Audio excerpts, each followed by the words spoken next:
Exactly, should that be done later on your community watch? Now, on the campus here, should vetting or screening be a basis for deciding eligibility or otherwise of an aspirant in respect of general elections on the campus of the KNUS? If you remember, the Electoral Commission's additional rules are out.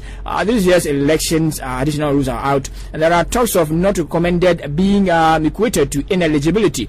Legalities associated with this will be discussed with us by also Seneadza, who's a lecturer at the law faculty of this university, the KNUS, and he joins me up here in the studio. Good evening, Mr. Seneadza. Good evening. So I hope you're doing good. I'm doing okay. Okay. Let's start with the legal perspective of screening or vetting. Okay. What is vetting? Screening. I think screening has different aspects, and you can look at it from different perspectives. Screening for what? If it's screening for a position, public position, or even students' organization screening is necessary for different reasons. You know, the justification for requirement of screening in general is to determine the eligibility of the person who wants to occupy a particular position. And the reason for screening is that they want to find out whether the person who brings himself to compete for such a position has qualified by the standard of that particular organization that is going to appoint that person into the position, to see whether he has any record that conflicts with the object of that institution that is giving the chance for his or her appointment, to find out also whether he has any record, criminal or any other association that would undermine the objection or the objections of the particular institution where the person wants to occupy as a post when it's advertised. So screening, I would say, generally is a practice. You can say administrative practice, and there are procedures for screening to get the best out of the best always. But problem comes when the screening does not follow certain procedures expected of it. We may come to that later. Can you relate that to an election? Where an election, okay. aspirants or prospective candidates are screened before some are declared eligible or ineligible subsequently? Yeah, screening actually is necessary for the reason I've just stated, to find out whether the person is eligible, whether he qualifies by the standard prescribed by the law or the regulation, whether he satisfies those conditions, then that person will be eligible to be appointed into a position or a leadership. Okay. See, so these are the main basis of screening a person.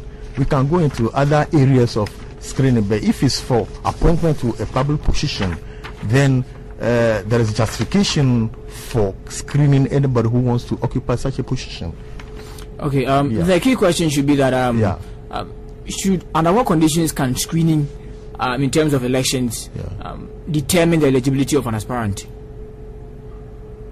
On condition that the eligibility or the justification will be based on the condition that the law or regulation concerning screening must be spelled out well, either in the constitution of that institution, and the procedures for the screening must be laid down so that we can all follow it. There must be a standard, not just deciding that a small committee should screen and appoint people, but it must be spelled out already, must have been already expressly clearly stated in the document or the constitution of the institution.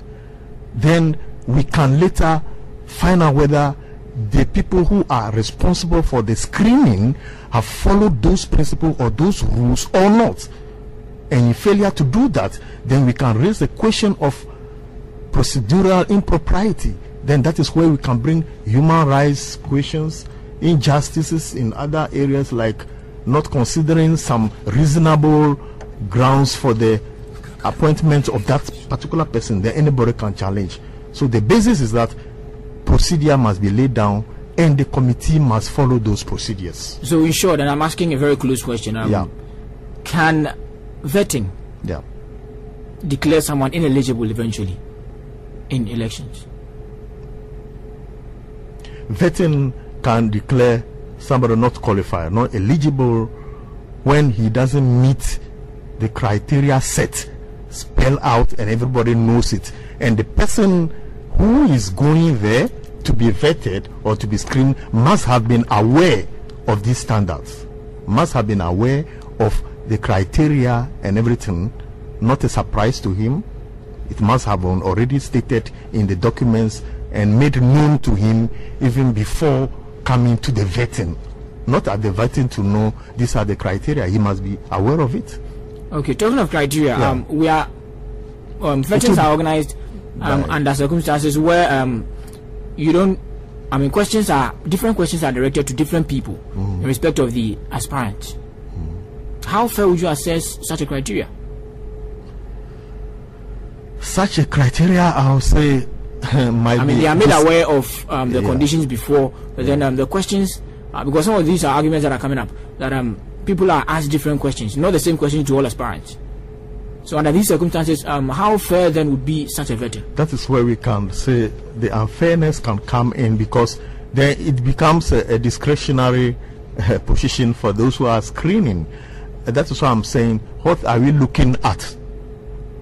What do we want from the people you want to be leaders when you want to screen them? So that is why there should be a standard question, standardized questions for all of them, what you really need, not necessarily just their profession, what they've done in the past, but there must be specific questions going to all of them, so that there can be justification for any recommendation they make after the screening.